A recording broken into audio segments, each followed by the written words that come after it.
So ito yung Calma Riders Club. Yeah. Ito, anong club to? Laagan Riders. Saka may mga Predator din. Ito yung isa. Anong grupo yan sila? Di ko makita. Anong club nyo, bro? Hope Riders Club. Alright, thank you, bro.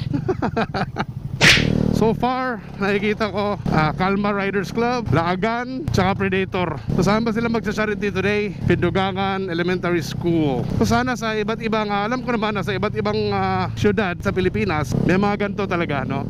So I hope sa mga viewers natin na hindi mahilig sa motor, kita nyo naman, yung mga riders natin, we give back to the community. Okay? Kudos and salute to ICRF. Marami talagang gustong tumulong, no? Yung mga nangangailangan, pag gagawin natin to, yan ang dapat tularan, no? Yung mga charity rides. It's fun, at the same time, nakakatulong pa. So yung mga riders natin, hindi lang basta padalos-dalos sa mga daan, marunong din silang tumulong. Especially yung may mga clubs, no? Kaya kayo, I urge you all, yung mga walang clubs dyan, join na kayo andito sa Iligan City. Join kayo ng club at sali kayo sa charity rides ng ICRF, no? We give back to the community.